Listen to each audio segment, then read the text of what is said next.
ហ្នឹងចង់ញ៉ាំហូបជប៉ុនក៏មកសាកហូបជប៉ុននៅម្ដុំបឹងកងមួយហើយក៏ហៅ buffet ទៅបានច្រើនមុខ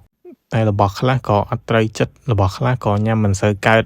អត់ដឹងមិនដែរព្រោះហាងហ្នឹងគេមានអាឡាកាត់ហើយនឹង buffet ខ្ញុំអត់ដឹងថាពីរហ្នឹងដូចគ្នាឬក៏អត់ខ្ញុំមិនដឹងដែរព្រោះម្ហូប buffet នេះដូចអត់សូវកើតមែនទេដូច tempura ពីលើមកដំបូងហ្នឹងគឺអត់សូវឆ្ងាញ់ទេរឹងអត់ស្រួយដូច tempura នៅហាងជប៉ុនមួយចំនួនណា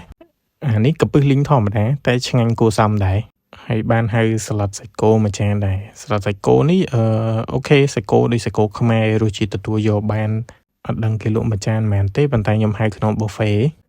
ដៃមឹកនេះធម្មតាស្ងាត់ខ្ញុំហ្នឹងព្រោះមឹកហ្នឹងវាអត់ស្រស់ខ្លាំងហើយស្ងាត់ oyster អំពងដែលខ្ញុំហៅនេះវិញអាហ្នឹងអូខេដែរទទួលយកបានអំពងស្រួយ oyster អត់ធំក្លិនអត់អីតែបើគៀវជៀននេះអាហ្នឹងដូចអត់ទេអត់កើតហ្មងចាញ់គៀវកញ្ចប់បាយនេះអូខេស្ងៀមសាច់តែបាយដូចហ៊ីកពេកឯងក៏ដូចមិនក៏ជប៉ុនសាម៉ុននេះអត់ចេះញ៉ាំអត់បានដឹងថារសជាតិមិនទេខ្ញុំបានហៅមីសូដែរតែមីសូនៅនេះរសជាតិដូចមិន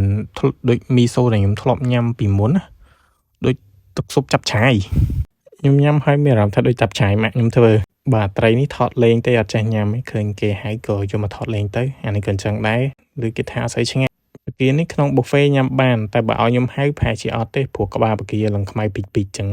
បាទស៊ុបនេះទឹកស៊ុបអីសាច់អីឃើញស្រស់ចឹងតែអត់សូវឆ្ងាញ់ហ្មងនេះតែឆ្ងាញ់តៅហ៊ូអូខេហ្មងតៅហ៊ូឆ្ងាញ់ជាងគេហ្មងក្នុងទឹកស៊ុបហ្នឹង